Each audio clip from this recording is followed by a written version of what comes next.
Hello hi friends, welcome back to our channel. నేను మీ రాజ్ కుమార్. మీరు చూస్తున్నారు ఆర్కే ప్లానెట్ ఛానల్. ఈ మధ్యకాలంలో మనం తరచుగా నార్త్ సెంటినల్ ఐలాండ్ అనే ప్రాంతం గురించి వింటున్నాం.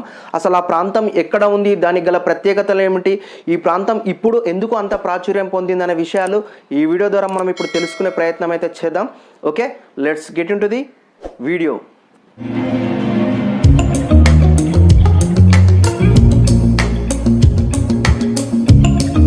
మానవజాతి పుట్టుక ఈ భూమి మీద ఆవిర్భవించినప్పటి నుండి ఇప్పటి వరకు మానవుడు జీవ పరిణామ క్రమంలో దినదినంగా ఎంతో అభివృద్ధి చెంది ప్రస్తుతము మానవుడు ఈ భూప్రపంచంలో ఉన్న జీవులన్నిటిలోకెల్లా అత్యంత తెలివైన జీవిగా జీవిస్తున్నాడు. నేడు మానవుడు టెక్నాలజీ పరంగా అంచెలంచెలుగా ఎంతో అభివృద్ధి చెంది ఎంతో సౌకర్యవంతంగా విలాసవంతంగా జీవిస్తున్నాడు.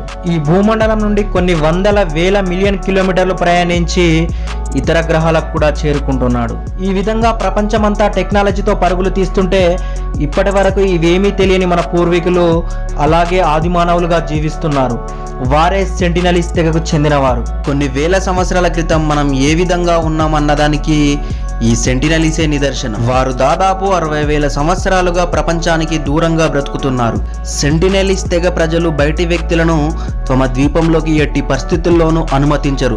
బయటి వారిని బద్ధ శత్రువులుగా భావించి అలా ప్రవేశించిన వారిని చంపకుండా వదిలిపెట్టారు. బయటి వ్యక్తులు వారి ద్వీపంలోకి అడుగు పెడితే బాణాలు బడిసెలతో విరుచుకపడతారు. వారికి బాహ్య ప్రపంచంతో సంబంధం పెట్టుకోవడం ఇష్టం లేదు. వాళ్ళ దృష్టిలో మనం ఏలియన్స్తో సమానం. విశేషం ఏమిటంటే వీరు నివసించేది భారతదేశంలోనే, కానీ వారికి భారతదేశంలో నివసిస్తున్నామనే సంగతి కూడా తెలియదు. భారతదేశంలోని కేంద్రపాలిత ప్రాంతమైన అండమాన్ నికోబార్ దీవుల గురించి మీకు తెలిసే ఉంటుంది. బంగాళాఖాతానికి దక్షిణాన హిందూ మహాసముద్రంలో అండమాన్ నికోబార్ దీవులు ఉన్నాయి. అండమాన్ నికోబార్ దీవుల్లో మొత్తం 572 చిన్న చితక దీవులు ఉన్నాయి. ఈ ద్వీపాల్లో ఒకటి నార్త్ సెంటినల్ ఐలాండ్. ఈ ద్వీపం సుమారు 60,000 సంవత్సరాల నాటి మానవ తెగకు నిలయం. ఈ సెంటినల్ ద్వీపంలో నివసిస్తున్నారు కాబట్టి వీరిని సెంటినలీస్ అంటారు. నార్త్ సెంటినల్ ద్వీపం అండమాన్ రాజధాని పోర్ట్ బ్లేయర్ కి 64 కిలోమీటర్ల దూరంలో ఉంది. అంటే సెంటినలీస్ ఆధునిక ప్రపంచానికి 64 కిలోమీటర్ల దూరంలో నివసిస్తున్నారన్నమాట. ఆసక్తికర విషయాల గురించి విన్నప్పుడు వాటిని ప్రత్యక్షంగా చూడాలి అనే కుతూహలం చాలా మందికి ఉంటుంది. అలా ఈ తెగ గురించి తెలుసుకొని వారిని కలిసేందుకు ప్రపంచ దేశాల ప్రజలు చేసిన ప్రయత్నాలు విఫలమయ్యాయి. వాస్తవానికి వారందరూ చేదు అనుభవం ఎదుర్కొన్నారు. 1896లో అండమాన్ జైలు నుంచి తప్పించుకున్న ఒక ఖైదీని వెతుక్కుంటూ పోలీసులు ఒక దీవికి చేరుకున్నారు. అప్పటి వరకు ఈ దీవి గురించి ప్రపంచానికి తెలియకపోవడంతో పోలీసులు ఆ ఐలాండ్లోకి అడుగు పెట్టగానే ఒక్కసారిగా వాళ్ళ మీదకి బాణాలు దూసుకువచ్చాయి. పోలీసులు ఏం జరుగుతుందో అని తెలుసుకునే లోపే వాళ్ళ శరీరంలోకి బాణాలు చొచ్చుకొని పోయాయి. అప్పటి నుండి ఆ దీవిలోనే కాదు, ఆ దీవికి సమీపంలో ఉండే మార్గాన వెళ్ళాలి అన్న ప్రజలు భయపడ్డారు. 13వ శతాబ్దంలో ఇటలీకి చెందిన ఫేమస్ ఎక్స్ప్లోరర్ మార్కో పోలో ఈ సెంటినలీస్ ని గుర్తించారనే ఒక వాదన కూడా ఉంది. 1867లో బ్రిటిష్ ఇండియాకు చెందిన ఒక నౌక ప్రమాదవశాత్తు అనుకోకుండా ఈ సెంటినల్ ఐలాండ్ కి దగ్గరగా వెళ్ళింది. ఆ నౌకలోనున్న 106 మంది ఈ ఐలాండ్ కి ఈదుకుంటూ వెళ్లారు. వెంటనే ఈ సెంటినలీస్ బాణాలతో స్వాగతం పలికారు. వెంటనే వారు తిరిగి సముద్రంలోకి ఈదుకుంటూ వచ్చారు. లక్కీగా అదే సమయంలో అటుగా వెళ్తున్న రాయల్ నేవీ వారిని రక్షించింది. 19వ శతాబ్దంలో బ్రిటిష్ ఇండియా గవర్నమెంట్ అసలు వీరు ఎవరు, వీరి జీవన విధానం ఏంటి అనే విషయాలు తెలుసుకోవడం కోసం ఈ సెంటినలీస్ పై రీసెర్చ్ చేయడానికి నిర్ణయించుకుంది. ఇందులో భాగంగా 1880లో బ్రిటిష్ నౌకాదళ అధికారి అయిన ఎంవి పోర్ట్మ్యాన్ కొందరు ఐరోపా వ్యక్తులు సహా ఆయుధాల సహాయంతో సెంటినల్ ఐలాండ్ లోకి ప్రవేశించారు. తీరం దగ్గరే వారిని గమనించిన సెంటినలీస్ వారి నివాస ప్రాంతాలను వదిలి దట్టమైన అడవిలోకి పారిపోయారు. కొద్ది రోజుల పాటు అక్కడే మకాం వేసిన పోర్ట్మ్యాన్ బృందం ఒక వృద్ధుడు, ఒక వృద్ధురాలు, 4 చిన్న పిల్లలను బంధించి పట్టుకున్నారు. వారిని తీసుకొని పోర్ట్ బ్లేయర్ కి పయనమయ్యారు. పోర్ట్ బ్లేయర్ కి చేరుకునే లోపే వృద్ధులిద్దరు చనిపోయారు. వీళ్ళ ఇమ్యూన్ సిస్టమ్ చాలా వీక్ గా ఉంది. చిన్న జలుబు వచ్చినా మంచాన పడి చనిపోతారు. మన ఎన్విరాన్మెంట్ కి అడాప్ట్ కాలేరు అని తెలిసింది. చిన్నారుల ద్వారా అయినా సెంటినలీస్ కి దగ్గర అవుతామని ఆశించిన పోర్ట్ మ్యాన్ చిన్నారులకు కానుకలు ఇచ్చి ఐలాండ్ లో వదిలిపెట్టాడు. అవి తీసుకుపోయి ఆంగ్లేయులు మంచివారు అని చెబుతారని పోర్ట్ మ్యాన్ అంచనా. కానీ అలా జరగలేదు. ఆంగ్లేయుల కారణంగా వారి జాతికి చెందిన 2 చనిపోయారు అని ఈ సెంటినలీస్ అంచనకు వచ్చారు అనేది ఓ వాదన. చిన్నారుల ద్వారా అంటువ్యాధులు సోకి ఉండవచ్చు అని మానవ శాస్త్రవేత్తలు అంచనా వేస్తున్నారు. 1947లో భారతదేశానికి స్వాతంత్రం వచ్చిన తర్వాత ఈ దీవులు భారతదేశంలో భాగమయ్యాయి. సెంటినలీస్ తెగ తమకు ప్రపంచంతో సంబంధం లేదని, తమను ఇలాగే ప్రశాంతంగా వదిలివేయాలని పదే పదే ఆచరణాత్మకంగా తెలియజేస్తుండడంతో భారత ప్రభుత్వం వారి అభ్యర్థనను అంగీకరించింది. ప్రభుత్వం ఈ ప్రాంతాన్ని దూరం నుండి పర్యవేక్షిస్తూ ప్రజలు ఎవరూ ద్వీపానికి ప్రయాణించకూడదు అని, అక్కడి ప్రజలను కలిసే ప్రయత్నం చేయకూడదు అని, ఇది చట్టరీత్యా నేరమని ప్రకటించింది. 1956లో భారత ప్రభుత్వం అబోరీజినల్ యాక్ట్ను తీసుకువచ్చి నార్త్ సెంటినల్ ఐలాండ్ని ట్రైబల్ రిజర్వ్గా ప్రకటించింది. ఈ ఐలాండ్కి 3 నాటికల్ మైల్ పరిధిలో ప్రయాణాన్ని నిషేధించి భారత ప్రభుత్వం బయటి వ్యక్తులు చొరబడకుండా నిరోధించడానికి నిరంతరం సాయుధ గస్తీని నిర్వహిస్తుంది. ఫోటోగ్రఫీ నిషేధించబడింది. 1974లో నేషనల్ జియోగ్రఫీకి చెందిన ఒక టీం ఈ ఐలాండ్ పై డాక్యుమెంటరీ చేయడానికి భారత ప్రభుత్వం నుండి పర్మిషన్ తీసుకొని వెళ్లారు. డైరెక్టర్ మరియు అతని టీం మెంబర్స్ ఈ దీవికి చేరుకున్నారు. ఈ దీవి చుట్టూ తిరుగుతూ వారిని కెమెరాలలో షూట్ చేస్తున్నారు. వీరిని గమనించిన సెంటినలీస్ ట్రైబ్స్ ఒక్కసారిగా బాణాలు వదిలారు. అవి వచ్చి డైరెక్టర్ తొడకు దిగింది. బ్రతుకు జీవుడా అనుకుంటూ వెనక్కి తిరిగి వచ్చేశారు. 2004లో భయంకరమైన సునామీ వచ్చింది. ఇది మనందరికీ తెలుసు. సముద్రమంతా అల్లకల్లోలం అయిపోయింది. అండమాన్ నికోబార్ దీవుల్లో ఉన్న చాలా మంది చనిపోయారు. సముద్ర తీర ప్రాంతాలు చాలా వరకు దెబ్బతిన్నాయి. దీంతో సెంటినల్ ఐలాండ్లో ఉన్న సెంటినల్స్ ఎలా ఉన్నారో తెలుసుకోవడానికి భారత ప్రభుత్వం భారత ఆర్మీని పంపింది. ఇండియన్ ఆర్మీ ఫ్లైట్తో ఏరియల్ సర్వే కోసం ఈ ఐలాండ్ పై చక్కర్లు కొడుతుండగా బాణాలతో దాడికి దిగారు. ఆహార పొట్లాలను జార విడిచినా వారు నిరాకరించారు. దీంతో ఆర్మీ వారు చేసేదేమీ లేక వెనక్కి తిరిగి వచ్చేశారు. 2006లో కొంతమంది జాలర్లు అక్రమంగా చేపలు పట్టడానికి ఈ ద్వీపానికి దగ్గరగా వెళ్లారు. వారు ప్రయాణిస్తున్న పడవ ఫెయిల్ అవ్వడంతో ఐలాండ్ వైపుకు మళ్లారు. దాంతో సెంటినలీస్ యోధులు మత్స్యకారులను గొడ్డలతో చంపారు. మత్స్యకారుల మృతదేహాలను దిష్టి బొమ్మ వలె సముద్రానికి ఎదురుగా వెదురు కొయ్యలపై వేలాడదీశారు. 3 రోజుల తర్వాత ఇండియన్ కోస్ట్ గార్డ్ హెలికాప్టర్ వారి బాడీస్ ని రికవర్ చేయడానికి కోసం వెళ్లారు. ఈ సెంటినలీస్ హెలికాప్టర్ పై బాణాలతో దాడికి దిగారు. ఇప్పటి వరకు సెంటినలీస్ ని కలవడానికి వెళ్లిన వారిని ఈ విధంగా దాడి చేశారు. కానీ చంపకుండా వదిలివేసిన వారు కూడా ఉన్నారు.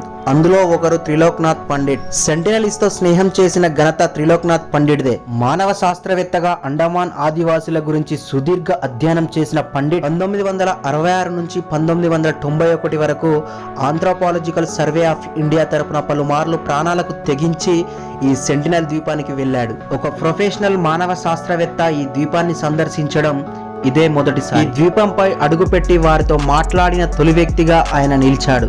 1967లో 20 మంది బృందంతో టిఎన్ పండిట్ ఉత్తర సెంటినల్ దీవిలోకి ప్రవేశించాడు. అక్కడ 40 మంది నివాసం ఉండేలా గుడిసెలు కనిపించాయి. నిప్పు కాల్చిన చేపలు గుర్తించారు. 1970లో మేము సెంటినల్ ద్వీపానికి వెళ్ళినప్పుడు మమ్మల్ని చూసి వారంతా దూరంగా వెళ్ళి మా వైపు వీపు చూపిస్తూ కూర్చున్నారు. దాని అర్థం మీతో మేము మాట్లాడేది ఏమీ లేదు, మాకు మీరు నచ్చలేదు అని చెప్పడమే. వారికి కొన్ని కొబ్బరి బొండాలు ఇస్తే తీసుకోలేదు, అక్కడే పెట్టేసి వచ్చేశాం అని పండిట్ ఓ బ్రిటిష్ పత్రికకు రాసిన వ్యాసంలో పేర్కొన్నారు. అయితే పండిట్ అక్కడితో వదిలివేయలేదు. 21 ఏండ్ల పాటు వారి కోసం పలుమార్లు కొబ్బరి బొండలు ఇచ్చే ప్రయత్నం చేస్తూ వచ్చాడు. చివరకు 1991లో ఆయన ద్వీపానికి వెళ్ళినప్పుడు ఓ డజను మంది సెంటినలీస్ ఆయుధాలు లేకుండా ఆయన వద్దకు వచ్చారు. పండిట్ను పరిచయస్తునిగా భావించారు. ఆయన ఇచ్చిన కొబ్బరికాయలని చేతుల నుంచి తీసుకున్నారు. ఇక రెండో వ్యక్తి మధుమాల చటోపాధ్యాయ. మధుమాల చటోపాధ్యాయ భారతీయ ఆంథ్రోపాలజిస్ట్. ఆమె అండమాన్ నికోబార్ దీవులలోని వివిధ తెగల గురించి 6 సంవత్సరాలు పరిశోధన చేసింది. 1991లో మొదటిసారిగా నార్త్ సెంటినల్ ఐలాండ్కి వెళ్లారు. ఆ సమయంలో 2 పరిశోధకులు సహాయకులు కూడా వెంట ఉన్నారు. ఈ సెంటినలీస్ దాడికి దిగుతారని తెలిసి కూడా సాహసించి ఈ దీవికి పరిశోధన కోసం వెళ్లారు. చిన్న పడవలో ద్వీపానికి వెళ్లి కొబ్బరికాయలను బహుమతిగా తీసుకువెళ్లారు. మొదట వీరిని చూసి ప్రతిఘటించిన వీరిచ్చిన బహుమతులు తీసుకున్నారు. 1991 జనవరి 4 ఒక చిన్న పడవలో ఈ ద్వీపానికి వెళ్లారు. అక్కడికి వెళ్లడంతో వారికి కొన్ని గుడిసెలు కనిపించాయి.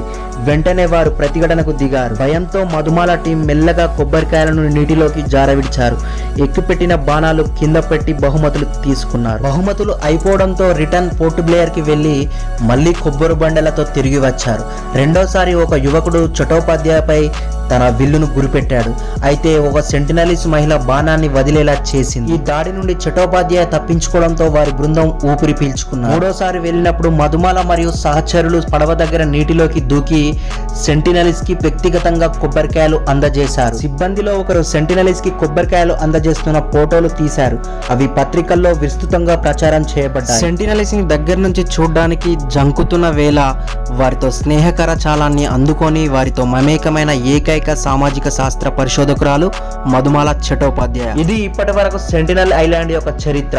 ఇక లేటెస్ట్ ఇన్సిడెంట్ విషయానికి వస్తే 2018 నవంబర్లో క్రైస్తవ మత ప్రచారకుడు జాన్ అలెన్ చౌ సెంటినల్ ప్రజలకు క్రిస్టియానిటీని బోధించడానికి వారిని క్రైస్తవ మతంలోకి మార్చాలనే ఆశతో ఇల్లీగల్ గా ఈ ఐలాండ్ లోకి ప్రవేశించాడు. కొంతమంది జాలర్లకు 25,000 రూపాయలు ఇచ్చి జాలర్ల సహాయంతో నిషేధిత ప్రాంతం అని తెలిసి కూడా ఈ సెంటినల్ ఐలాండ్ లో అడుగుపెట్టాడు. 14th నవంబర్ జాన్ ఒక పడవ సహాయంతో చీకట్లో సెంటినల్ ఐలాండ్ వైపు పడవలో బయలుదేరి తన వెంట కొన్ని సముద్రపు చేపలను ఆడుకోవడానికి ఫుట్బాల్స్ ని బహుమతులుగా తీసుకువెళ్లాడు. సెంటినల్ ఐలాండ్ దగ్గరకు రాగానే జాన్ తో వచ్చిన జానర్లు ఇంతకంటే ముందుకు రాలేమని తెగించి చెప్పేశారు. దాంతో జాన్ తన వెంట తీసుకువచ్చిన బహుమతులతో ఐలాండ్ లోకి ప్రవేశించాడు. అక్కడ జాన్ కొంతమంది సెంటినల్స్ ని కలిసి బహుమతులు ఇచ్చేందుకు ప్రయత్నించారు.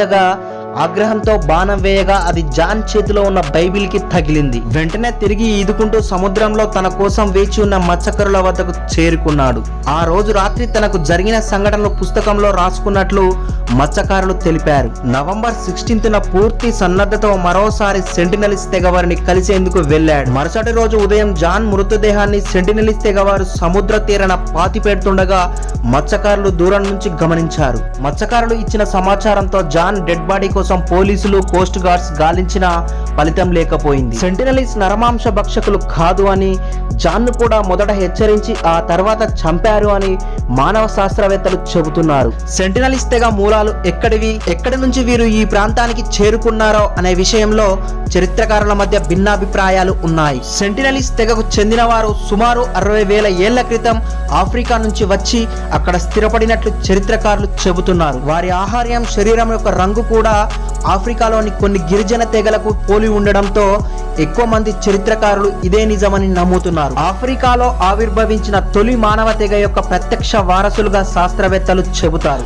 సెంటినలీస్ తెగ ప్రజలు కొన్ని వేల సంవత్సరాలుగా ఇక్కడ నివసిస్తున్నారు.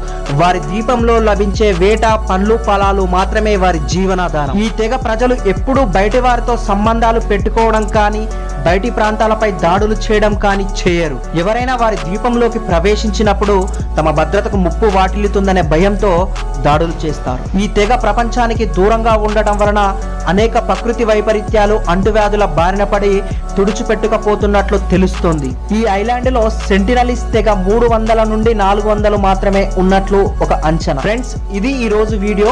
ఈ వీడియో గనుక మీకు నచ్చినట్లయితే లైక్ చేయండి, కామెంట్ చేయండి, షేర్ చేయండి. అలాగే ఇప్పటి వరకు మన ఛానల్ ని సబ్స్క్రైబ్ చేసుకున్నట్లయితే సబ్స్క్రైబ్ చేసి పక్కన బెల్ ఐకాన్ పై ట్యాప్ చేయండి. దీనివల్ల మన ఛానల్ నుండి వచ్చే అప్డేట్స్ ని మీరు పొందవచ్చు. This is Raj Kumar signing up. జై హింద్.